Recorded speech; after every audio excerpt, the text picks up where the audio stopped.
मंडळी नमस्कार. मी विलास बडे. न्यूज 18 लोकमतच्या बाप्पा मोरयारीमध्ये आपल्या सगळ्यांचं स्वागत. आपल्याला माहिती आहे की सगळीकडे गणेशाची धूम आहे आणि आज न्यूज 18 लोकमतच्या बाप्पाच्या दर्शनासाठी राज्याच्या पर्यावरण मंत्री पंकजाताई मुंडे आपल्यासोबत आहेत. ताई, स्वागत आहे तुमचं न्यूज 18 लोकमतमध्ये. थँक्यू विलास. खूप इच्छा तुमच्या पूर्ण झाल्या. आज बाप्पाला काय मागितलं? खरं इच्छा बाप्पाला अशा काही मागितल्याच नाही.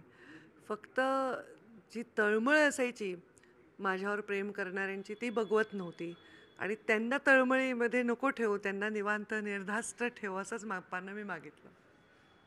अ, पण यावर्षीचा तुमचा काय संकल्प असणार आहे? कारण सगळीकडे पर्यावरणपूरक आम्ही तुमच्या जाहिराती बघतोय आणि त्या माध्यमातून एक मेसेज देण्याचा पण प्रयत्न या गणेशोत्सवाच्या माध्यमातून केला जातोय.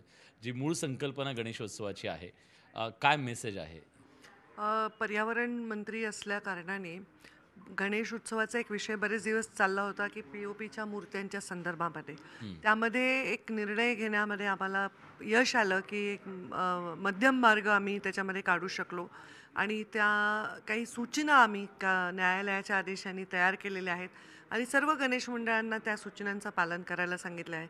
त्याप्रमाणे आम्ही लोकल बॉडीजना पण तसे निर्देश दिलेत आणि आपण जर पाहत असाल तर जागोजागी आर्टिफिशियल ते कुंड उभे केलेले आहेत, जेणेकरून त्याच्यामध्ये मूर्त्या विसर्जित कराव्या 6 फुटापेक्षा लहान आणि पी-ओ-पीच्या मूर्त्या असतील तर त्यांना लाल डॉट करावा. म्हणजे त्यांचं विसर्जन केल्याबरोबर लगेच त्यांना आपण त्याचं म्हणजे रिसायकलला वगैरे ते देऊ शकतो, जेणेकरून प्रदूषण होणार नाही. आणि ते आम्ही प्रयत्न केला आहे आणि अशी प्रतिसाद मिळतो त्याला? प्रतिसाद मिळतोय खूप चांगला. मी स्वतः माझे गणपती बाप्पाचं विसर्जन तशाच कुंडामध्ये केलं आणि अनेक लोक तिथे आलेले होते.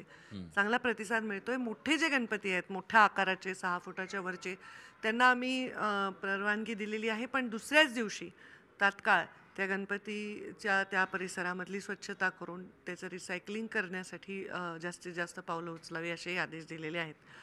मी स्वतःही मातीचीच मूर्ती बसवली होती. शक्यतो लोकांनी अशा मूर्त्या वापरू नये ज्यांनी केमिकल कलर्स आहेत आणि पी-ओ-पी चे जास्तीत जास्त मूर्त्या आहेत. अशा प्रकारचे आम्ही लोकांना आव्हान केलं आहे. खूप चांगला प्रतिसाद लोकं देत आहेत. एक जागरूकता लोकांमध्ये नक्कीच झालेली आहे.